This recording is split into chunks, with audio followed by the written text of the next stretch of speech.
Mutiara Hikmah Official, menyingkap hikmah di balik sunnah.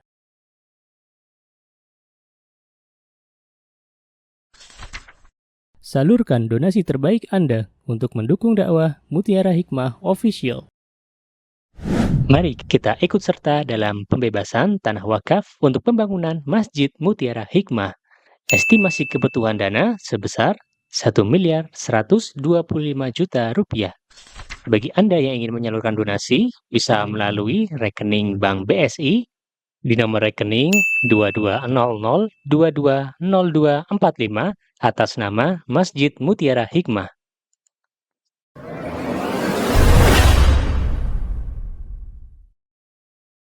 Baik ibu-ibu jamaah yang saya cintai karena Allah, Masya Allah, hari ini saya diberikan rezeki oleh Allah untuk bisa berkenalan dengan ibu-ibu semuanya di Masjid Ahmad Yani. Sepertinya saya baru kali ini ya datang ke sini ya. Coba saya pengen tahu ibu-ibu yang sudah pernah ikut kajian sebelumnya dengan saya di Surabaya, boleh acungkan tangan? 1, 2, 3, 4, 5, 6. Yang lain belum ibu-ibu?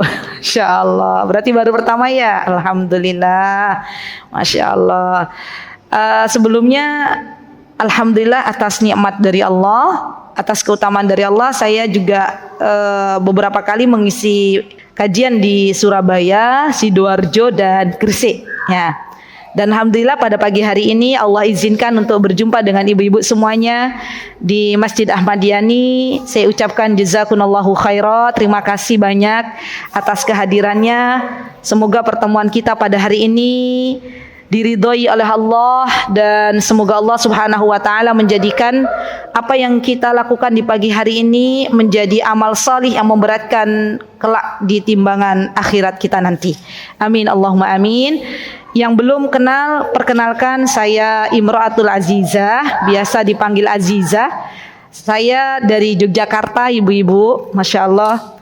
Saya senang ketika berjumpa dengan ibu-ibu senior ya. Saya tidak mengatakan ibu-ibu lansia ya, tapi ibu-ibu senior. Dan di Yogyakarta juga Alhamdulillah ada majelis yang dominasi, Masya Allah ya, jamaahnya itu ibu-ibu senior. Jadi istri-istri pensiunan dosen-dosen UGM gitu ya. Jadi ada unik gitu ketika misalnya saya kalau mengisi di masjid, namanya Masjid Pogung Baru di MPB, itu kalau pas masuk ibu-ibunya sudah datang yang senior-senior, sudah mengisi soft-soft belakang, nyender di tembok ya, nyender di dinding.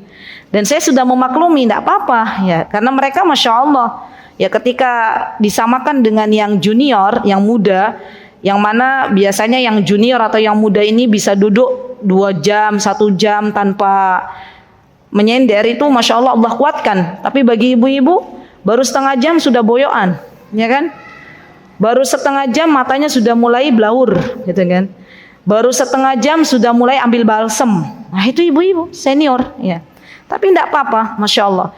Justru kita belajar dari ibu-ibu senior itu hal-hal yang baik. Kenapa? Karena mereka sudah banyak makan garam ya. Tapi bukan berarti makan garam beneran ya ibu-ibu ya. Sudah banyak makan atau sudah banyak pengalaman dari mengalami kehidupan yang ibu-ibu alami ya. Jadi mbak-mbak, ibu-ibu ya, kalau kita jumpa dengan yang lebih sepuh, yang lebih senior, maka di dalam Islam ini kita harus menghormati mereka, memuliakan mereka. Ya karena mereka lebih lama dalam beribadah kepada Allah. Mereka lebih lama dalam melaksanakan berbagai macam amal saleh. Begitu pula ibu-ibu yang senior, ketika melihat nih sekarang kan zamannya ada 2, ada yang senior, ada yang junior ya. Ada yang senior, ada yang muda. Yang senior ketika melihat jamaah anak-anak muda, mereka pun mengatakan, ya Allah, anak-anak muda ini mereka lebih sedikit melakukan berbagai macam dosa dan maksiat dibandingkan saya ya. Dan di dalam Islam, apa yang semestinya dilakukan oleh ibu-ibu yang senior, maka yang semestinya dilakukan adalah menyayangi anak-anak muda. Coba kalau akhlak ini dipakai ya di dalam kehidupan kita, yang muda memuliakan yang sepuh menyayangi yang muda, maka tidak ada lagi yang namanya keributan antara yang sepuh dan yang muda. Semuanya berada dalam kerukunan. Semuanya berada dalam kedamaian. Masya Allah. Dan ini harus kita pakai. Dan tidak ada salahnya juga ketika kita berada di sebuah lingkungan di mana di situ ada banyak orang-orang sepuh, kita sapa mereka, kita doakan mereka, dan mereka pun akan senang ketika disapa oleh kita sebagai anak muda. Jadi sebenarnya dalam Islam itu ada yang namanya unggah-ungguh. Ya, kalau di Jogja itu yang namanya unggah-ungguh ini diprioritaskan ibu-ibu. Ya. Dan selagi unggah-ungguh itu tidak bertentangan dengan syariat Islam, maka boleh kita lestarikan.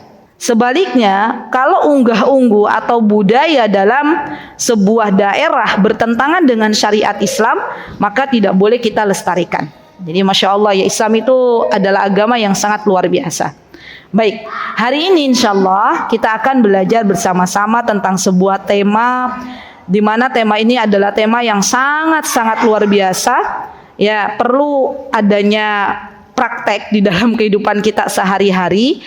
Dan semoga apa yang kita dapatkan pada pagi hari ini menjadi bekal untuk kita terus berbaik sangka kepada Allah dalam mengarungi kehidupan dunia yang sebentar ini.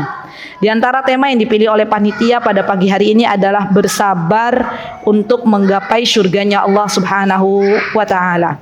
Baik, teman-teman yang saya cintai karena Allah Subhanahu wa taala menyebutkan banyak sekali ayat-ayat yang berkaitan dengan sabar di dalam Al-Quran. Yang punya mushaf boleh dibuka, silahkan. Pertama dibuka surah Al-Baqarah ayat 45. Silahkan dibuka. Al-Baqarah itu adalah surah kedua setelah surah Al-Fatihah. Dibuka surah Al-Baqarah ayat 45. Sampun? Sudah? Saya bacakan ya. A'udzu billahi minasy syaithanir rajim. Bismillahirrahmanirrahim. Wasta'inu bis-sabri was-salah. Wa innaha lakabiratun illa 'alal khashi'in. Lihat teman-teman. Apa kata Allah Subhanahu wa taala? Jadikanlah sabar dan salat itu sebagai penolongmu. Dan yang sesungguhnya yang demikian itu adalah sesuatu yang sangat berat kecuali bagi orang-orang yang khusyuk. Ayat ini pendek tapi maknanya cukup dalam. Bukankah kita di dunia ini ibu-ibu seringkali mendapati berbagai macam problem yang kadang kita bingung untuk mencari solusinya. Maka kita sebagai muslimah hendaklah bisa merenungi ayat di dalam surah Al-Baqarah ini, di mana Allah Subhanahu wa taala memberitahukan kepada kita, kalau engkau punya masalah, kalau engkau punya problem, kalau engkau punya masalah, maka kerjakan salat. Maka kembalilah kepada Allah Subhanahu wa taala. Bersabarlah dengan ujian yang Allah berikan. Maka Allah akan berikan solusi-solusi dari arah yang kita tidak sangka-sangka sebelumnya. Masya Allah. Coba ibu-ibu, kalau kita punya masalah, ibu-ibu nih terutama punya problem, rata-rata yang pertama kali kita lakukan adalah ambil air wudhu atau curhat dulu di sosial media. Mana ibu-ibu yang dipilih? Anak-anak muda dulu. Curhat dulu ya. Di status, curhat dulu di sosial media, guys, Besti ini gimana nih? Saya punya masalah ini kok belum kelar-kelar gitu ya. Saya punya apa lagi biasanya? Pengen nikah tapi kok belum datang seorang pemuda yang melamar gitu ya. Masya Allah. Kalau ibu-ibu sepuh biasanya bagaimana? Punya masalah ibu-ibu? Langsung sholat. Masya Allah. Anak-anak muda kalah sama ibu-ibu sepuh. Ibu-ibu sepuh kalau punya masalah, punya problem dalam kehidupan, langsung ambil air wudhu, salat. Begitu ya? Masya Allah. Ada nggak curhat dulu ke suaminya? Ada kadang gitu ya. Kadang kalau suaminya di samping ya, maka curhat dulu ke suaminya, Pak ya ini kok sudah akhir bulan belum ada uang belanja, ya. Iya enggak? Biasanya begitu kan? Padahal yang memberikan rizki kepada kita suami kita atau Allah? Allah. Kita tahu ilmunya tapi kadang kita lupa untuk mempraktekkan dalam kehidupan kita sehari-hari. Lihat orang-orang zaman dahulu kala, para salafus salih, sebelum mereka meminta kepada makhluk, maka mereka meminta kepada Allah terlebih dahulu. Sampai-sampai ketika sendal jepit mereka putus. Nah, coba ibu-ibu. Kita kalau sendal kita putus, yang ada lisan kita itu kita langsung bilang gini nggak kepada Allah, ya Allah sendalku putus, aku minta kepadamu. Atau kita langsung ke warung beli sendal. Atau mungkin anak-anak zaman sekarang nunul, ya datanglah sandal gitu ya. Mana dulu yang kita pilih? Nunul dulu. Ya. Ibu-ibu ke warung dulu. Padahal langkah pertama yang harusnya kita lakukan adalah minta dulu sama Allah. Minta dulu sama Allah. Jadi orang-orang zaman dulu tuh benar-benar yang namanya minta kepada Allah tuh dari apapun yang mereka butuhkan. Ya sampai sendal jepit mereka putus minta kepada Allah. Garam habis di dapur. Coba ibu-ibu. Kita sekarang kalau kita habis garam mau masak, sudah dipotongin, dirajangin semua sayur gitu ya, mau masak sayur asem, pas mau dihidangkan garamnya habis.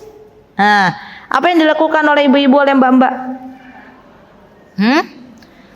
Nunul, ya datanglah garam gitu kan. Ibu-ibu apa? Ambil uang ke warung beli garam.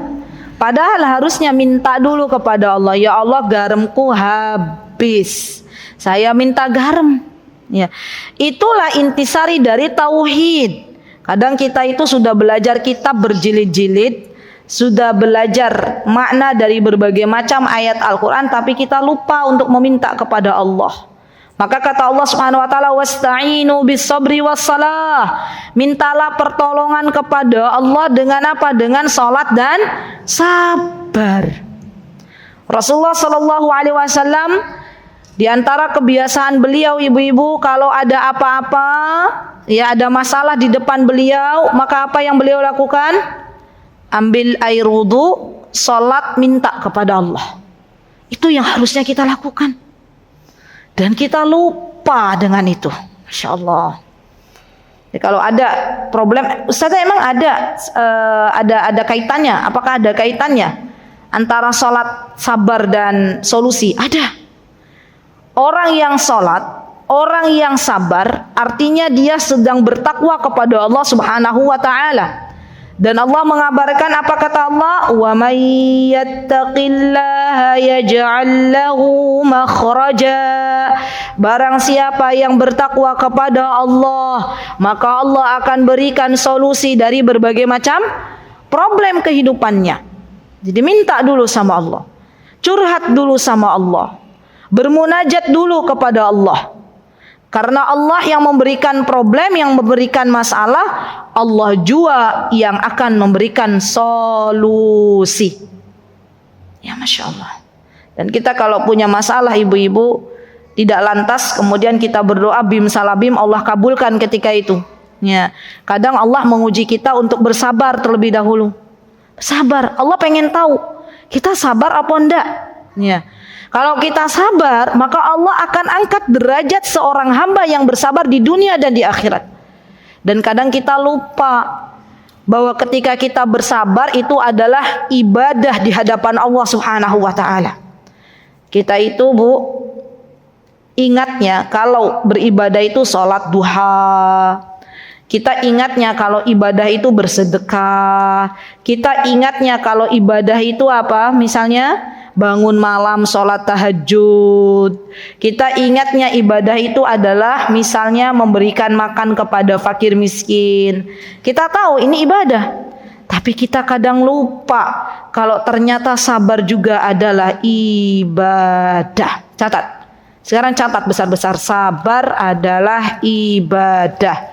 Bahkan sabar itu adalah ibadah yang memudahkan seorang hamba untuk bisa memasuki surganya Allah Subhanahu wa taala. Baik. Jadi mulai sekarang ibu-ibu, ya deal ya. Karena kita itu dapat ilmu, maka kita harus mulai praktekkan.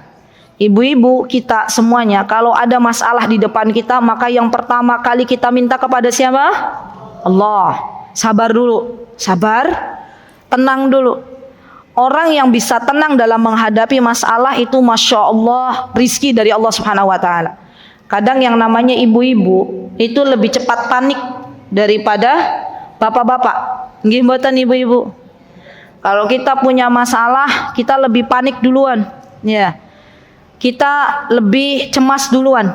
Padahal solusi sudah ada di depan, ya. Maka tenang dulu, minta dulu sama Allah, ya Allah, ini semuanya adalah takdirnya Engkau. Karena nanti sabar juga dibagi 3. Sabar dalam ketaatan kepada Allah, sabar dalam menjauhi apa-apa yang dilarang oleh Allah, dan sabar dalam menerima takdir. Itu 3 itu. Ya. Nanti insya Allah saya bahas satu persatu, insya Allah biidznillah ta'ala kalau waktunya memungkinkan. Dan sekarang kita akan membahas ayat-ayat yang berkaitan dengan sabar terlebih dahulu. Baik, kita buka surah Al-Baqarah, silahkan ibu-ibu, ayat 155. Ini kayaknya kalau kajian masalah sabar ini nggak cukup satu sesi kajian nih. Ya, insya Allah. 155 sudah. Sampun, alhamdulillah. Saya bacakan ya. Baik. Tadi sudah ta'awud, langsung ya. وَلَنَبْلُوَنَّكُمْ بِشَيْءٍ مِّنَ الْخَوْفِ وَالْجُوعِ وَنَقْصٍ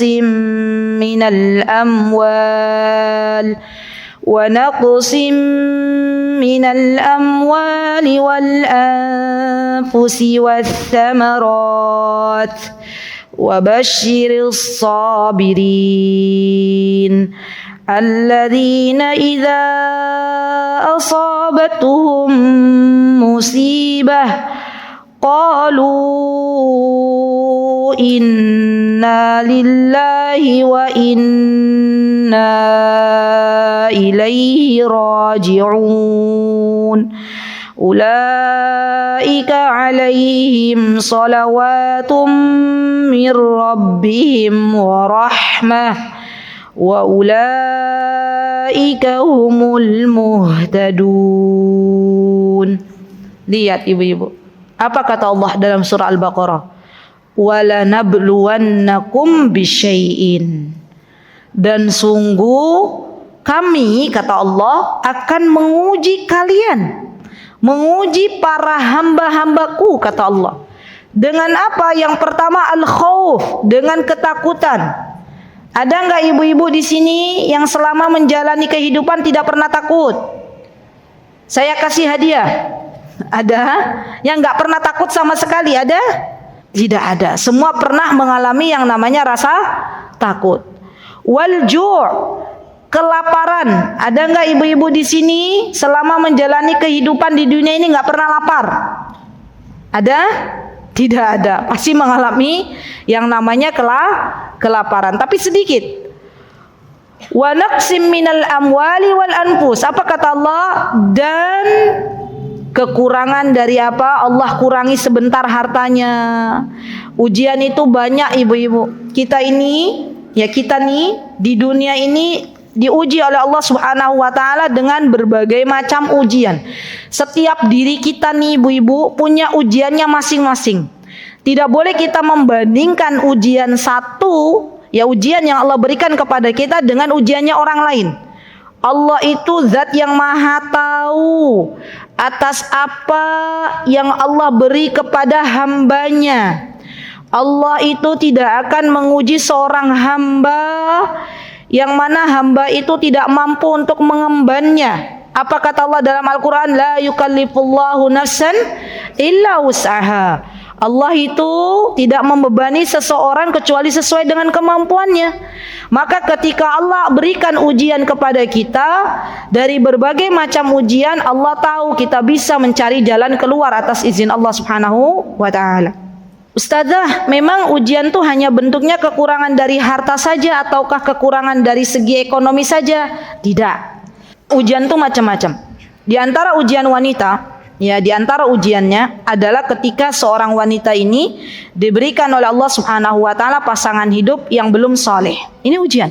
Ya. Di antara ujian wanita adalah ketika harusnya dia sudah menikah tapi ternyata belum juga Allah datangkan pasangan hidup yang akan melamarnya. Ini ujian. Di antara ujian seorang wanita adalah manakala ia sudah berhijrah mengenal sunnah tetapi keluarga besarnya belum mengenal sunnah. Ini ujian. Di antara ujian wanita adalah manakala dia sudah mengenal sunnah, dia sudah tahu bahwa yang namanya menuntut ilmu itu wajib. Ternyata ketika ia mengajak suaminya, "Beb, Cin," apa biasanya ibu? "Say," gitu ya. "Ayo ke masjid menuntut ilmu." Jawaban suami kita apa? "Capek." Nah, itu ujian. Masya Allah. Bu, percayalah. Ketika Allah Subhanahu wa taala memberikan apapun masalah dalam kehidupan kita, Allah itu sedang meminta kita untuk banyak berdoa. Untuk banyak meminta kepada Allah Subhanahu wa taala. Allah itu sedang melihat kita sabar atau tidak. Saya pernah bertemu dengan seorang akhwat, dengan seorang ibu, di mana ibu ini ketika berjumpa dengan saya, dia menangis terseduh-seduh, curhat. Saya selesai mengisi kajian di Yogyakarta. Beliau curhat kepada saya. Beliau bilang, "Ustazah, saya mau yang mendengarkan curhatan ini saya dan Ustazah aja dan Allah." Ya, waktu itu beliau curhat masalah pasangan hidupnya. Dan ketika saya mendengar ibu itu mulai curhat masalah pasangan hidupnya, saya hanya mengatakan, "Ibu, kalau ibu masih mencintai suami ibu, kalau suami ibu menurut ibu masih ada kebaikan di dalamnya, maka ibu minta kepada Allah mana yang terbaik." Saya bilang begitu. Ibu minta kepada Allah mana yang terbaik. Apakah ibu masih menurut Allah, apakah kalau menurut Allah ibu masih berpegang teguh dengan suami ibu, masih pengen sama suami ibu, maka Allah akan kasih jalan. Tapi kalau yang terbaik menurut Allah, ibu berpisah dengan suami ibu, Allah akan kasih jalan. Sekarang ibu berdoa sama Allah. Apa yang terjadi ibu-ibu? Beliau nurut, beliau berdoa kepada Allah, Allah takdirkan beliau umrah sama suaminya. Allah takdirkan beliau umrah bersama suaminya. Sepulang dari umrah, saya tidak tahu apa yang dilakukan oleh ibu itu di tanah haram. Saya nggak tahu apa yang dilakukan ibu itu di Baitullah. Ya, apakah mungkin ibu itu berdoa di multazam meminta ya Allah lembutkan hati suaminya. Pulang dari umrah, beliau datang kembali. Ya, tidak lama kemudian beliau datang kembali, Ustazah, dengan muka yang sumringah. Kalau kemarin datang nangis, sekarang sumringah. Tersenyum. Saya senang melihat ibu ini tersenyum. Berarti ada sesuatu yang menggembirakan. Maka ibu ini berkata, "Ustazah, alhamdulillah, alhamdulillah, alhamdulillah." "Ada apa, Bu?" "Alhamdulillah suami saya berubah 180 derajat." Ya. Siapa yang mengubah hati suaminya ibu ini yang tadinya keras menjadi lembut? Allah. Ibu ini bersabar, diuji oleh Allah dengan suami yang demikian, tapi dia bersabar, minta kepada Allah agar Allah lembutkan hati pasangan hidupnya, agar Allah rubah hati pasangan hidupnya, dan Allah berikan itu semuanya karena kesabaran ibu ini. Masya Allah. Jadi saya izin menyampaikan, ya, saya miris ya akhwat melihat banyak sekali ya kisah di luar sana. Insya Allah di dalam sini tidak ada kisah di luar sana yang banyak sekali para akhwat, para ibu-ibu rumah tangga yang diuji oleh Allah dengan sedikit kekurangan ekonomi, sedikit ya suaminya belum solid itu langsung meminta cerai. Itu banyak sekali. Maka cobalah bersabar sebentar. Bersabar sebentar. Minta kepada Allah yang terbaik untuk kehidupannya. Jangan langsung memutuskan sesuatu yang kita tidak tahu ke depannya seperti apa. Minta sama Allah. Bersabar sebentar. Kita minta kepada Allah, "Ya Rabb, yang terbaik menurut Engkau itu seperti apa?" Karena tidak ada yang tahu kebaikan untuk masa depan seseorang kecuali Allah Subhanahu wa taala. Maka minta kepada Allah. Kalaulah memang Allah takdirkan akhirnya berpisah, maka mungkin itu adalah yang terbaik. Dan minta kepada Allah ganti yang lebih baik. Ya. Jadi mulai sekarang libatkan Allah di dalam kehidupan kita. Jangan kita itu sok tahu untuk mengarungi masa depan yang kita juga tidak tahu apa yang terjadi di depan. Ya, jadi minta sama Allah. Baik. Kemudian apa kata Allah dalam surat Al-Baqarah ini, ibu-ibu? Wa basyiris sabirin. Kata Allah, dan sampaikan kabar gembira bagi orang-orang yang sabar. Jadi sabar. Kalau misalnya kekurangan, Allah uji dengan kekurangan ekonomi, sabar. Allah uji dengan belum solihnya suami kita, sabar. Allah uji dengan tetangga yang belum baik, sabar. Allah uji dengan orang tua yang belum mau mengaji, sabar. Allah uji dengan anak-anak yang masya Allah, kalau sholat kita harus apa biasanya ibu-ibu itu? Manggil-manggil gitu ya. Sabar, doakan anak-anak kita. Apa doanya Nabi Ibrahim? Rabbi ja'alni muqimas salati wa min dzurriyyati Rabbana wa taqabbal du'ai. Itu doanya Nabi Ibrahim. Ya Allah, jadikanlah hamba Rabbi ja'alni muqimas salah, orang-orang yang menegakkan salat. Apakah Nabi Ibrahim hanya berdoa untuk dirinya? Ternyata tidak. Nabi Ibrahim juga mendoakan untuk anak keturunannya, wa min dzurriyyati, dan juga untuk anak keturunanku. Dan banyak ibu-ibu yang sudah mencoba doa ini, ya, dipanjatkan kepada Allah. Allah lembutkan hati anaknya, dengar adzan langsung sholat. Masya Allah. Siapa yang merubah hati anak ini? Allah. Kita itu kadang ya ibu-ibu sudah ngomel berjam-jam, ya. Ayo nak sholat, ayo nak sholat. Anaknya tidak mau sholat. Kita lupa bahwa yang memegang hati anak ini adalah Allah. Maka minta kepada Allah agar Allah lembutkan hati anak-anak kita. Allah jadikan anak-anak kita orang-orang yang bersegera ketika ada panggilan salat. Baik. Kemudian Allah Subhanahu wa taala menyebutkan satu lagi ya. Nah ini nih, Masya Allah bagus. Silahkan dibuka ibu-ibu di dalam surah Al-Baqarah, masih ya 177. Jadi kalau kita belajar, maka belajarnya secara runut ya. 177 sudah? Baik, Al-Baqarah. Saya bacakan ayatnya. A'udzubillahi minasyaitonirrajim. Laisal birra an tuwallu wujuhakum qibalal masyriqi wal maghrib, walakinnal birra man amana billahi wal yawmil akhir wal malaikati wal kitabi wan nabiyyin wa atal mala ala hubbihi dhawil qurba واليتامى والمساكين وابن السبيل والسائلين وفي الرقاب وأقام الصلاة وآتى الزكاة والموفون بعهدهم إذا عاهدوا والصابرين في البأساء والضراء وحين البأس أولئك الذين صدقوا وأولئك هم المتقون. Ini kalau kita bahas satu ayat ini tidak rampung satu sesi kajian. Kita langsung ke inti ayatnya, was-sabirina fil ba'sa'i wad-dharra, dan orang-orang yang bersabar. Bersabar dalam hal apa? Was-sabirina fil ba'sa'i wad-dharra'i, dan orang-orang yang bersabar ketika dia diberikan kesempitan oleh Allah, ketika diberikan penderitaan oleh Allah Subhanahu wa taala, kesempitan hidup ya. Dan ini berkaitan zaman dulu dengan peperangan. Maka kata Allah Subhanahu wa taala, ketika sekarang tidak ada perang, kata Ibnu Katsir, maka kesempitan ini pada hakikatnya artinya umum ya. Kalau Allah berikan kesempitan dalam kehidupan kita, berarti yang Allah inginkan adalah bersabar ya.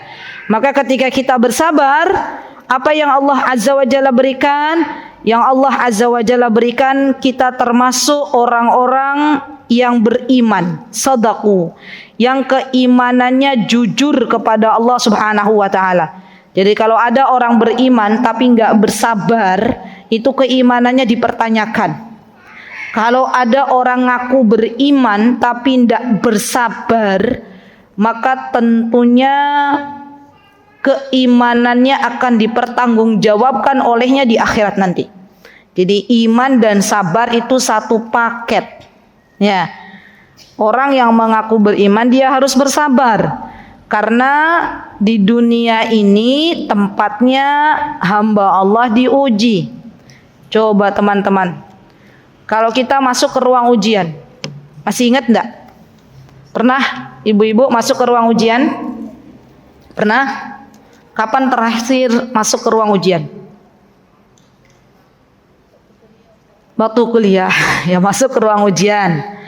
Nah, ketika di ruang ujian itu, ya kira-kira kita diminta bersabar nggak untuk mengerjakan soal demi soal yang harus kita selesaikan? Iya nggak? Bersabar? Ya, satu soal sudah selesai, soal kedua harus kita selesaikan. Soal kedua sudah selesai, soal ketiga harus kita selesaikan. Bahkan kita kadang menunggu sampai waktu habis. Sudah selesai, kata pengawasnya jangan dulu keluar. Tunggu dulu sampai ada ya info boleh keluar. Kita mau nggak nunggu? Mau nunggu. Itu untuk perkara dunia. Bagaimana untuk perkara akhirat? Maka kita harus menyadari bahwa kita ini sekarang sedang berada di ruang ujian. Dan seseorang yang diuji oleh Allah Subhanahu wa taala itu harus bersabar. Dan tidaklah Allah Subhanahu wa taala memberikan ujian kepada seorang hamba kecuali Allah ingin melihat kejujuran, keimanan seorang hamba tersebut kepada Allah. Masya Allah ya. Jadi kita itu jangan kita berkata kita beriman kalau kita tidak diuji oleh Allah Subhanahu wa taala. Jangan pernah kita katakan kita lulus dari ujian kalau kita tidak bersabar. Ya, Masya Allah. Ibu-ibu yang saya cintai karena Allah, di antara hikmah yang bisa kita petik dari perjalanan ibadah haji di musim-musim haji itu, coba ya kita lihat orang berhaji itu, di antara bonus yang akan Allah berikan bagi orang-orang yang mendapatkan haji yang mabrur itu adalah apa? Surga. Ya.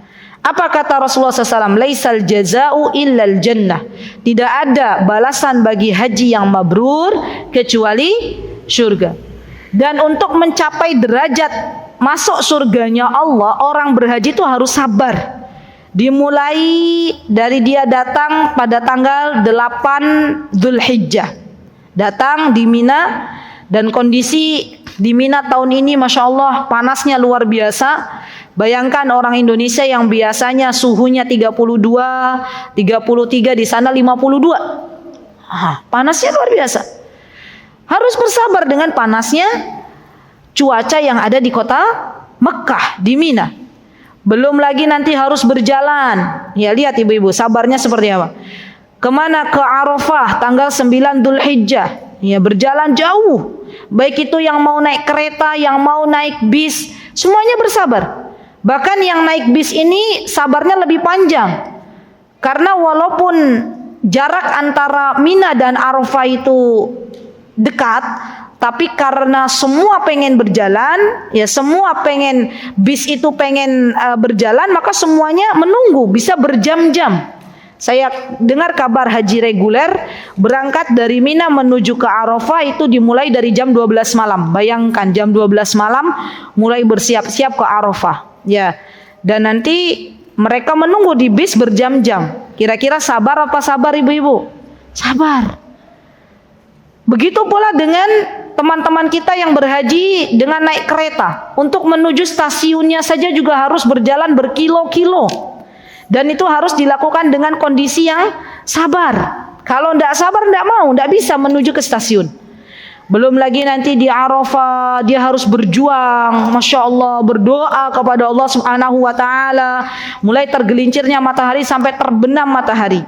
Dan itu juga harus sabar, Masya Allah.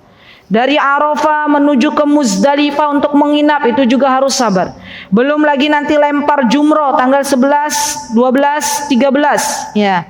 Setelah Jumratul Aqabah maka dia juga harus sabar. Berdesak-desakan dengan orang yang datang dari berbagai belahan dunia.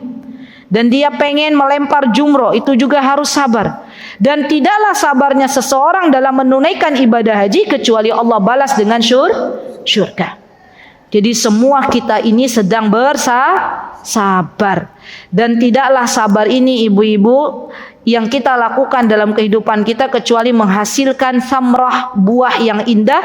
Di antaranya adalah surganya Allah Subhanahu wa ta'ala. Baik, setelah kita paham ada beberapa ayat di dalam Al-Quran dan tidak saya sebutkan satu persatu karena Syekh Sa'di rahimahullahu ta'ala mengatakan ada ayat tentang sabar itu kurang lebih jumlahnya 90 ayat dalam Al-Quran. Dan yang kita sebutkan berapa ayat tadi?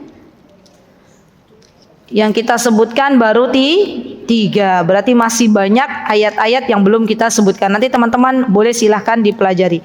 Kemudian yang selanjutnya teman-teman, ada hadis-hadis yang sahih yang berkaitan dengan sabar.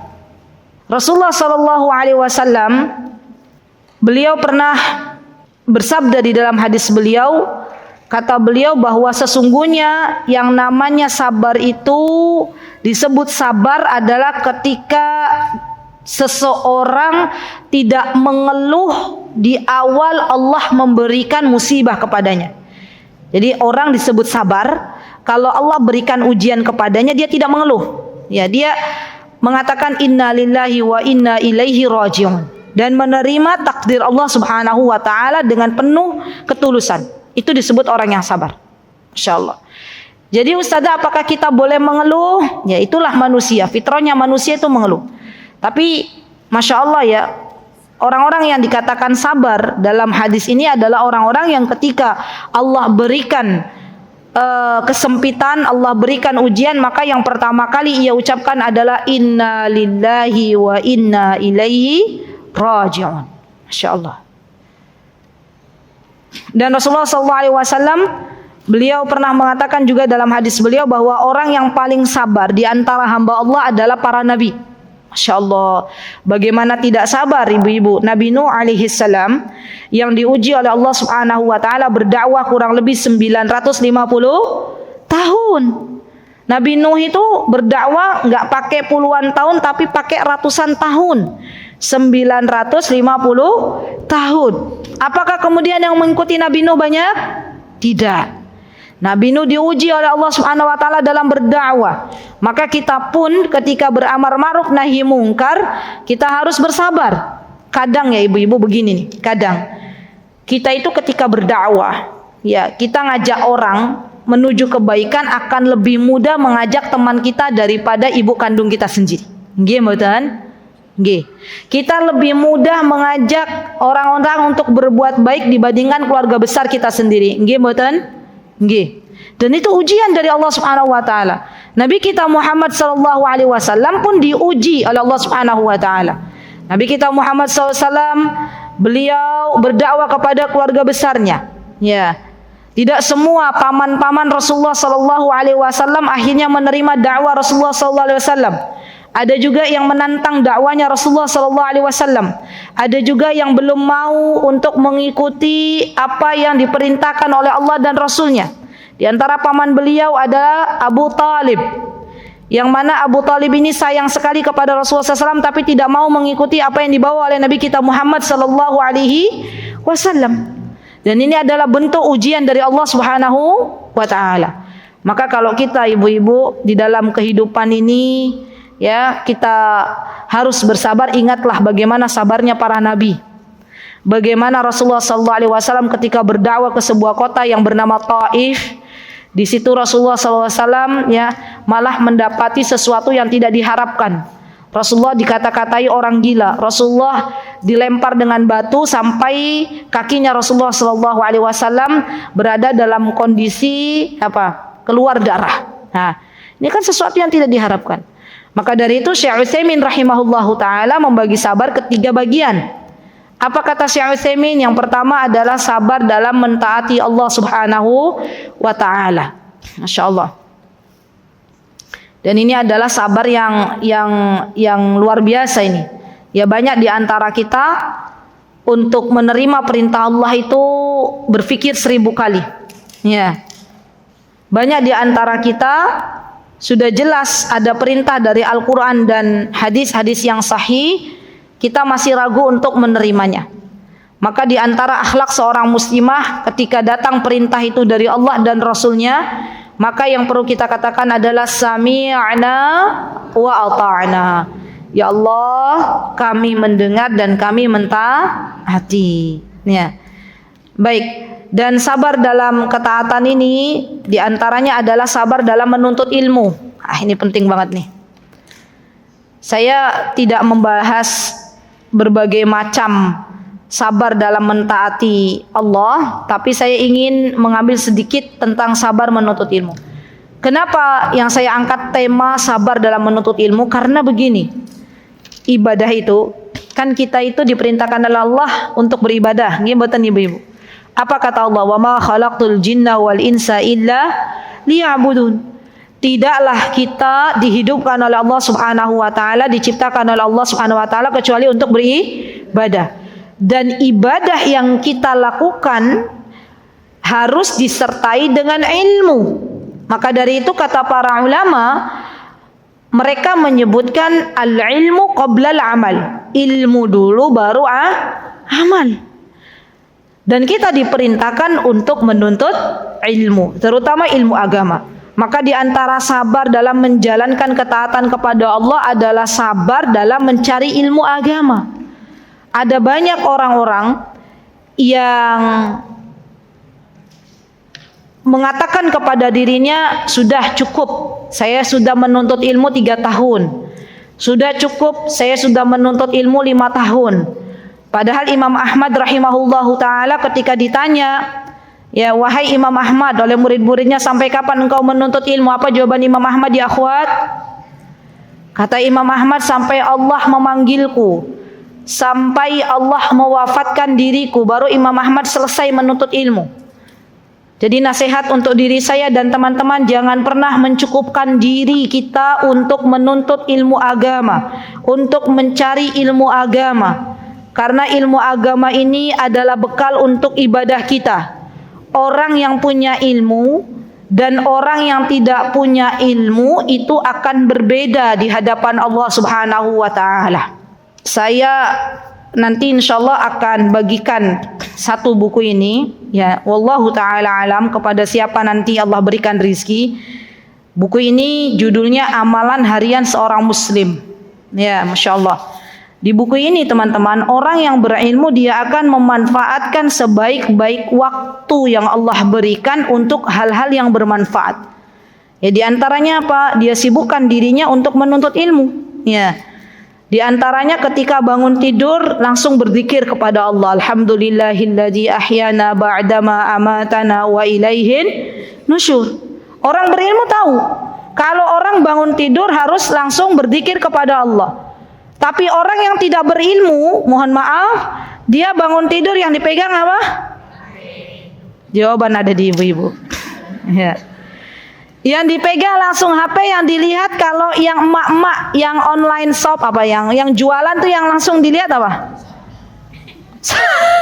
Orderan, ya kan? Ada closingan enggak, gitu kan? Ada orderan yang masuk enggak, begitu ya? Ya, sepakat, ya. Padahal kalau kita tahu ilmunya, apa kata baginda Rasulullah SAW? Barang siapa yang dia bangun tidur, yang teringat adalah dunia, maka Allah akan mencerai beraikan dunianya. Lihat, dia kejar dunia tapi dunianya lari, gak dapet, capek ngejar dunia. Tapi orang yang tahu ilmunya, apa kata Rasulullah SAW? Dia bangun tidur, yang keingat adalah Allah. Ya, baca doa alhamdulillahilladzi ahyana ba'da mamatana wa nusyur. Kemudian siap-siap ambil air wudu, siap-siap untuk salat malam, siap-siap meminta kepada Allah. Maka kata Rasulullah SAW, Allah datangkan dunianya di pelupuk matanya. Masya Allah. Makanya jangan heran Bu, kalau kita lihat orang-orang Timur Tengah itu, Ya, orang-orang Timur Tengah itu kerjanya nggak ngoyo, tapi Allah datangkan dunianya di matanya. Allah datangkan dunia mengejarnya. Kenapa? Karena tahu ilmunya. Bangun tidur, yang diingat jangan dunia. Yang diingat adalah Allah. Nanti Allah akan datangkan dunia di hadapannya, sedangkan dia dalam keadaan tidak tunduk dengan dunia itu. Itu ilmu. Ya. Dan misalnya saja orang bangun tidur sudah baca doa mau ke kamar mandi. Coba ibu-ibu, orang yang nggak tahu ilmunya masuk kamar mandi asal masuk kamar mandi kan? Iya. Kalau orang yang tahu ilmunya dia paham di kamar mandi tempatnya syaitan. Dia nggak baca doa syaitan melihat auratnya. Maka tidak heran kalau di Indonesia ada jin suka manusia. Iya. Pernah dengar ada jin suka manusia? Pernah. Apa di antara sebabnya? Sebabnya manusia kalau ke kamar mandi nggak baca doa. Padahal Rasulullah SAW telah menjelaskan bahwa barang siapa yang membaca doa masuk kamar mandi, maka Allah akan jadikan setan-setan yang ada di kamar mandi itu tidak melihat auratnya. Ya, jadi orang yang berilmu ketika masuk kamar mandi dahulukan kaki kiri dan baca doa. Sudah beda lagi. Ya, belum lagi nanti amalan-amalan yang lainnya 1 kali 24 jam. Jadi kalau kita pengen hidup kita lebih bermanfaat, hidup kita lebih berkualitas, maka bersabarlah dalam menuntut ilmu. Bersabarlah dalam menghadiri majelis ilmu. Ini diantara bentuk ketaatan kita kepada Allah Subhanahu wa Ta'ala. Yang kedua, ini sudah mau habis waktunya. Yang kedua adalah sabar di dalam menjauhi maksiat atau menjauhi larangan-larangan Allah Subhanahu wa Ta'ala. Untuk mencari surganya Allah itu kadang kita harus melepaskan sesuatu yang memang kita tahu itu dilarang oleh Allah. Masya Allah Bu, saya berjumpa dengan seorang akhwat. Ini kisah nyata. Di mana akhwat itu, perempuan ini curhat ke saya. Kata beliau, Ustazah, saya dulu pernah bekerja di sebuah perusahaan. Saya tidak perlu menyebutkan perusahaannya itu, di mana perusahaan itu mereka bermuamalah dengan riba. Jadi perusahaannya itu bermuamalah dengan riba. Saya waktu itu bekerja di dalam perusahaan itu. Dan yang saya rasakan Ustazah, kata beliau, yang saya rasakan ketika itu saya nggak pernah tenang. Bagaimana saya mau tenang? Saya bekerja dari pagi pulang larut malam. Saya harus menyelesaikan berbagai macam pekerjaan sampai tuntas, baru saya pulang ke rumah dalam keadaan lelah, katanya ya. Nggak sampai di situ Ustazah, uang yang saya dapatkan setiap bulan itu nguap entah kemana, kata beliau. Dan saya diuji oleh Allah dengan keadaan yang sering sakit badan saya. Jadi jasadnya tuh sering sakit. Uang saya habis entah kemana. Alhamdulillah, Masya Allah, saya dapat hidayah dari Allah Subhanahu wa Ta'ala. Kemudian saya tinggalkan itu pekerjaan karena saya tahu ternyata di dalam Islam yang namanya riba itu berarti menentang Allah, berperang dengan Allah dan Rasulnya. Alhamdulillah saya tinggalkan itu dan saya minta kepada Allah ganti yang lebih baik.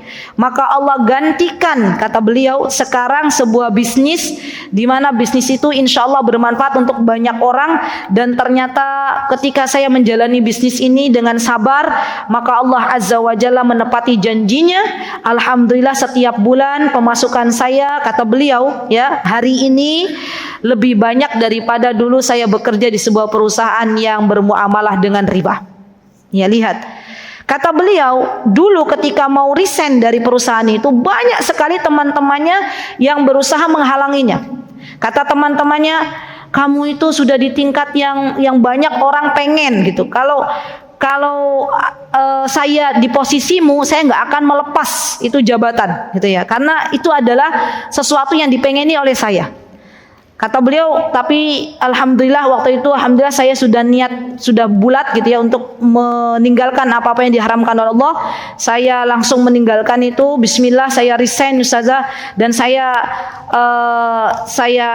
yakin bahwa janji Allah itu tidak akan pernah tidak ditepati. Maka saya bersabar. Ketika baru berhijrah, kata beliau dapat ujian, cobaan bertubi-tubi, beliau sabar. Ya, alhamdulillah walillahilham. Sekarang Allah ganti dengan sesuatu yang lebih baik. Jadi bagi teman-teman semuanya, bagi kita semuanya, apabila kita meninggalkan sesuatu yang itu adalah dilarang oleh Allah, kita harus yakin bahwa Allah akan ganti dengan yang lebih baik.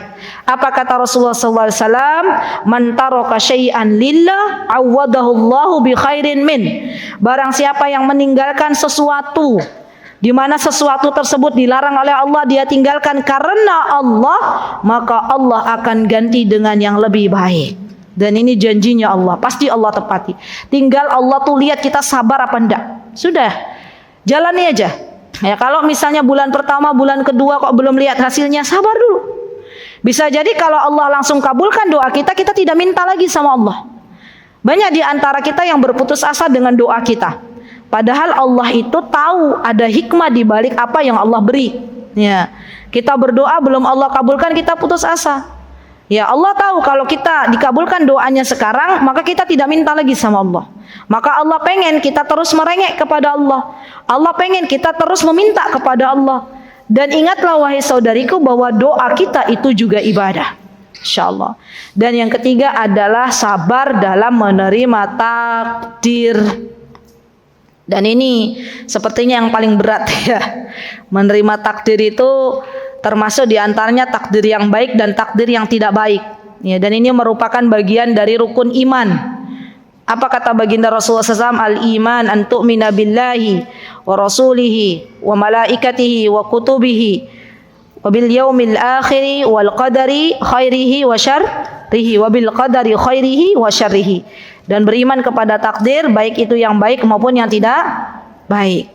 Kita itu senangnya menerima takdir yang baik-baik saja.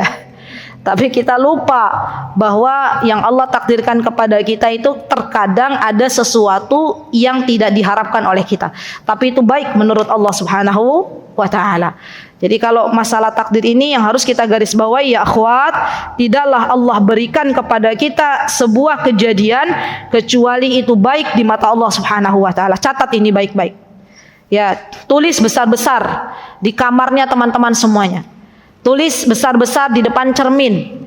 Tidaklah sesuatu yang Allah beri kepada kita kecuali itu adalah yang terbaik. Terbaik di mata siapa? Di mata Allah. Masya Allah ya. Sekarang itu banyak sekali orang-orang yang belum bisa menerima takdir Allah, akhirnya depresi. Ya, kenapa? Karena belum bisa menerima takdir Allah. Padahal Allah itu kalau mau memberi kepada hambanya, pasti Allah berikan yang terbaik. Hanya kita kadang yang tidak tahu hikmah di balik semua apa yang Allah beri. Maka bersabarlah atas takdir yang Allah berikan kepada kita. Karena dengan kita bersabar kepada apa-apa yang Allah beri, maka itu bagian dari Allah mengangkat derajat seorang hamba di dunia dan di akhirat. Wallahu ta'ala alam, itu yang bisa saya sampaikan. Akhwati fillah, jikalau ada kebenaran pasti datangnya dari Allah Subhanahu wa ta'ala. Jikalau ada kesalahan datangnya dari saya pribadi, saya memohon maaf yang sebesar-besarnya. Aqulu qouli hadza wa astaghfirullah li wa lakum wa akhiru da'wana alhamdulillahi rabbil alamin. Wassalamualaikum warahmatullahi wabarakatuh. Mutiara Hikmah Official, menyingkap hikmah di balik sunnah.